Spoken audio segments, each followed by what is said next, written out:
Hey everyone, this is Dr. Drizzle, and welcome to the National Parks Adventure, Crossing America.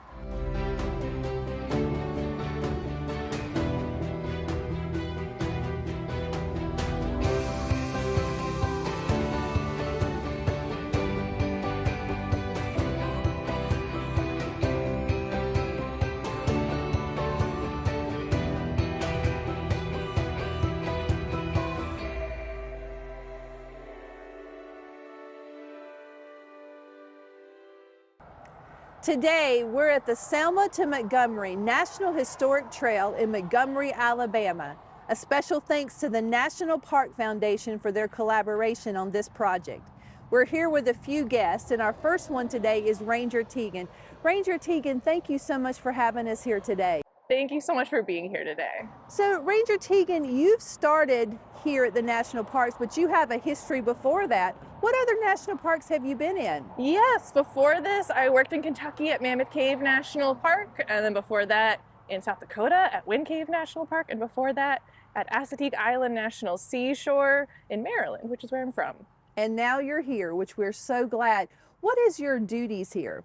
I'm a park ranger position here on the trail, and I also take care of all of our social media, as well as help out the front desk, answer questions, meet with groups, and really anything else that might need doing. So you have many hats that you wear today. Yes, indeed. Well, I'm going to give you the opportunity to introduce our other guests for today. So can you do that? Perfect. We're also here with Mrs. Mary Boone.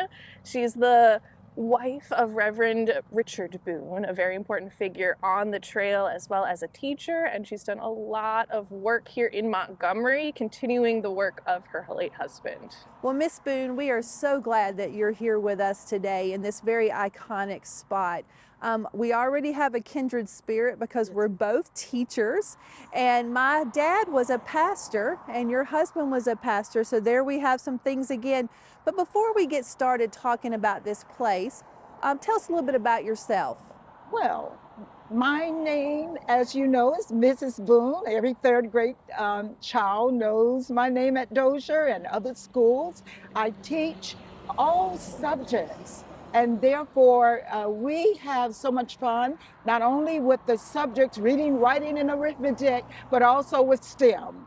And so that has been my life. Not only that, but I wanted people to know all about my husband. He's been such a great citizen of Alabama and the world. And so even when I talk to the students, I talk to them about just being a good citizen. And so that's what my husband and I always try to do. And I continue to work in this community, serving and having events. We plan events so that our community can come together in different facets. That is wonderful. And so you also wear many hats, just like Ranger Teagan. Oh, yes. But we're going to get back to talking about Reverend Boone in just a few minutes. But thank you so much for allowing us to be here today and using up your time. So thank you for that. Our pleasure. Great. So Ranger Teagan, can you tell us a little bit about this park, when it was founded, and a little bit about why it's here? Yeah, so the Selma to Montgomery National Historic Trail was established in 1996 by Congress, and that would have been 31 years after the original Selma to Montgomery March, after those events. And eventually, it wouldn't have been until about 10 years later that the first visitor center was built here along the trail. So starting in Lowndes County, just kind of halfway between Selma and Montgomery. And then we now have 3 visitor centers along the trail, one in Selma, that Lowndes one, and then our brand new visitor center here in Montgomery, our Montgomery Interpretive Center. So tell us about why this place is important in history. So here in Alabama, this is kind of the cradle of the voting rights movement in a big way.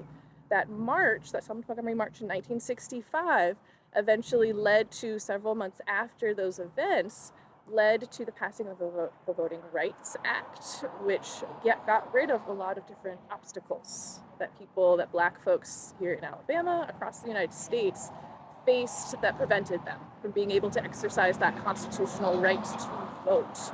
And there was, of course, history, decades leading up to this moment, but oftentimes what people are the most aware of, kind of what comes to mind first when they think of the Selma to Montgomery March, is the events in Selma on Bloody Sunday on March 7th, 1965, when 600 peaceful protesters, majority Black, began to march across the Edmund Pettus Bridge in Selma and were met with they said, a sea of blue. So it would have been with John Lewis and Hosea Williams at the front of the 600. They were met with the sea of blue of police, of state troopers, of posse men, local people kind of activated to prevent them from continuing that voting rights march. And they were attacked. They were attacked with tear gas, with clubs, on horseback, with dogs, and fled back to where they'd begun that march that day, back to Brown Chapel A&E in Selma. And those events, that horror, was documented. And it premiered on news that night, and the nation was able to see what was happening here in Alabama, what was happening to prevent people from being able to not only vote, but also just to protest that they couldn't vote here in Alabama. So can you tell us a little bit more of the story as far as who else was involved in this walk? Yes, of course. So on Bloody Sunday, there would have been kind of all walks of people, from little kids, 8, 10, 12 years old, as well as grandparents there. And especially in Selma, the kids, students, teenagers, elementary school students were a big part of how that movement was able to continue. Because in Selma, if you were an adult, you were a parent taking care of your family, it was a big danger for a parent to protest, to show up at the courthouse to ask for your right to vote, because there's a lot that could be done to you, right? You could be fired from your job, you'd be evicted from where you were living, and if that happened, how are you able to take care of your family? Right. Now, of course, I'm not saying it was safe for kids to protest, but there was less that they had to worry. Not safe, just less dangerous, right? So for years leading up to that moment, that Bloody Sunday moment, students left school sometimes several days in a row, sometimes monthly, weekly, to gather together to hold sit-ins, to hold protests, to gather at the courthouse to demand the right to vote for their parents, because of course they were kids, they couldn't do so. And that being said, oftentimes while they were there with that knowledge of the importance of what they were doing, sometimes they were also just there because they got to get out of school, for an afternoon. Sometimes they were there because their friends were going and their friends brought them along. Sometimes they were going because they were just a teenage boy and their crush was there.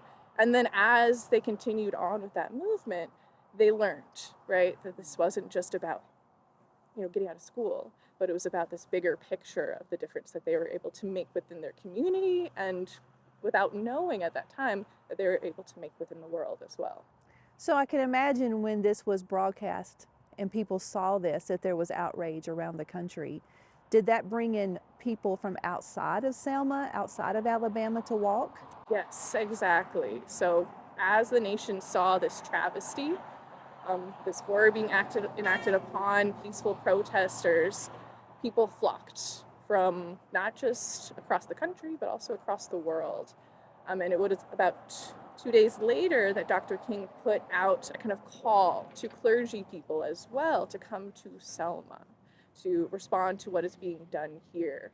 And within just a few days, within just less than 48 hours, thousands, tens of thousands had come to Selma, to Montgomery as well, to continue on that work that began more publicly on Bloody Sunday. So the thought of the journey began years before the actual day, but then the journey continued, and from Selma came to Montgomery. Miss Boone, one of the things that I'm fascinated by that I don't hear a lot or read a lot in the history books is all the movement that was happening here in preparation for the people coming from Selma. So tell us about that and how your husband is one of the integral parts of this. Well, I'll let you know that on Bloody Sunday, Richard was there. And so the SCOC, the leaders there said, now we have to prepare to go. Now that the court system said, yeah, we can march. So we need you to go to Montgomery, where you're from. And we need you to prepare students and anyone else who's interested. And you have the connection with St. Jude already. You have connections with the sisters there. And so you go there and you prepare. So that's how he was involved. He was logistics, behind the scenes. And so he was at Alabama State at some point as well. So he knew all about Alabama State. At some point, he was suspended, of course, went back, but he was able to influence so many people who were like him and love the fact that now we can talk about freedom and rights to vote and then maybe other rights that we might have. So that was his point, to come back here, organize, and he came with hundreds and hundreds of students and some adults, but mostly students. So we're standing at a place where he gathered those students. Absolutely. So tell us about that. Well, he marched from Alabama State to Lovelace, then over to St. Jude. I'm told the sisters told the students, what are you waiting on? Get up and go follow him. And that's what they did. So we had all of these people deciding that this was right, the right thing to do, and so many conscientious students and young people and a few old people too. And they came to this point and they sang and they prayed, and people from the greater Washington Park community looked out. Some of them joined. The people from over here at Mobile Heights. And so we needed these people because as our marchers were coming in, they needed places to stay, they needed food to eat. And this spot, we call it the sacred area, this spot right here, all of this is where they met and marched on to St. Jude. I love that. And I love that he was there preparing the way for the ones that were coming. He was empowering students. And I also read that he wasn't pushing them to come. He was sharing what was happening and giving them invitation if they wanted to join, to be good humans, to celebrate this idea now that there could be some more marching towards equality, and he wanted to bring these people together.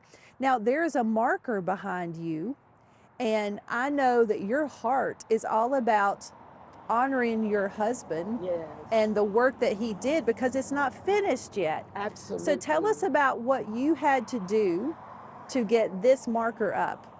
Dr. Drizzle, it's very important to let students know you might start with a little idea, but when you have passion in your heart, you'll have all of your friends around you. And so that's what I had to do. I was there, and then I took a word from Richard. He had passed on, and he said to me, just go, just do what you feel is right. And I started that way.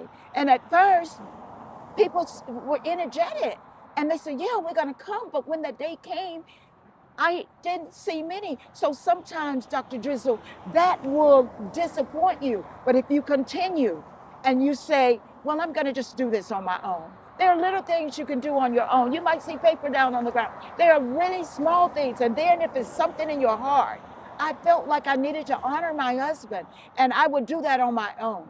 But it just so happened when I went to Selma and someone announced Mrs. Boone is going to walk, I had people coming to me, I'll walk with you. And I was looking up, Richard, you're right. Just one person have an idea. And if you have it right there and you're passionate about it, then people will understand.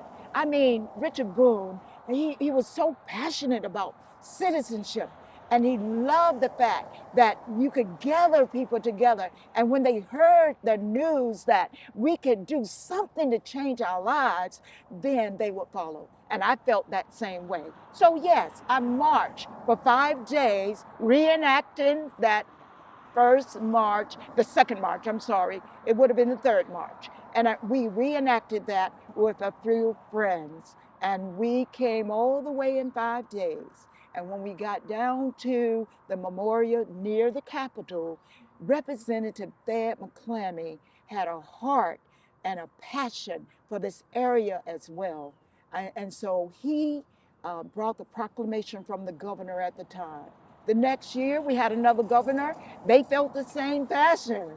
And we were able to get our representative, Senator David Burkett, said, we're going to put a marker there. We want to remember this place. Now, Representative McClammy and the United Methodist Church put the signs up, but all of that started with passion. Mm-hmm. One person saying, I think I need to do this, and then going to your friends, boys and girls, Dr. Drizzle, just going to your friends and saying, this is what we can do in school. This is what we can do to change our scores or to learn a little more. That one passion spread around. You're putting me at a loss of words right now, because we talk about when your passion intersects your purpose, Yes. you should live in the intersection of that. Yes. And that's what you've done. But I think it would be interesting to our students to know that you weren't with Reverend Boone at the moment he walked the bridge. So when did you meet him and become Mrs. Boone? Oh, well, I met him for the first time. I saw him like everyone else, and I said, oh my goodness, look at all the young people. But I'm going to tell you, just as Ranger Teagan said, a lot of parents were very afraid. And they would push that fear and say, oh, Mary, don't do this. And so I stood on the sideline with many of my friends. And as we saw those marchers coming in, some joined them, and some of us said, no, we better do what our parents said. And we stood on the sideline. And so as I grew older, that stuck in my head forever and ever. And because they came through, it changed all of our lives. And all of the young women, ladies, girls who stood there, I could just go down the row and say, oh, she became a public worker. She became a school teacher. I became a school teacher. You know, all of us were influenced by just being good citizens. So even though we didn't march, we were influenced by it. Now, later on, when I did meet him, it was after he had gone to jail, believe it or not, for the last time. It was his last time going, and he needed people to help with some other programs. And as soon as he got out of jail for the last time, we were picketing for welfare rights. So I was one of those who did that, and that's how I came to know him. The way I met him, he needed someone to transcribe all of his dissertation on toilet paper that was written on toilet paper while he was in jail, because they would not give him a paper, okay? So it was written there, and I was transcribing, and then I started going to the different meetings and learning how to organize, and all of a sudden we became the greatest of friends, and from there, husband and wife. I love that team that came together Yes. to change the world, each with their own strengths, but together as a larger powerhouse. How long were you married, Miss Boone? We were married 40 years. And I always say the third trimester was the best, because he left me here for the purpose of telling the story I believe. And so he knew that I would keep this going, not only tell the story, but live in a way that all citizens would be proud to join in and say, let's do something wonderful for the beloved community. So after he went to jail, then from there he went back into the service, went to the Army. He came out as a major. But during that time, we were able to travel to California and Germany and many, many places where we were able to tell the story not only of Montgomery, but tell the story of our lives and how we love the beloved community and things you can do to become a part of it. Well, wow. Ranger Teagan, what a cheerleader you have here for the national parks and specifically this place.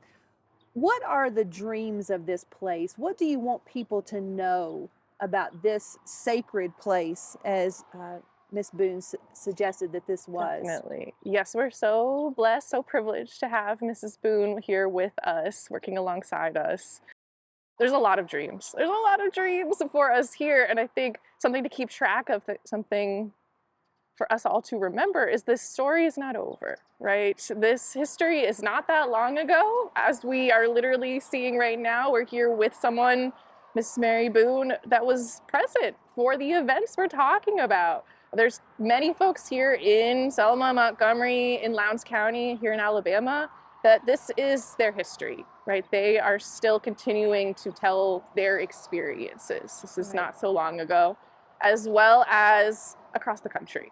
You know, there are people, many grandparents, your parents, that remember the events of this time period and are remembering what that means to us to continue on that work, right? To continue on. So telling the story, continuing to tell the story seems to be a passion of this park. Well, kids, that reminds me of our task today.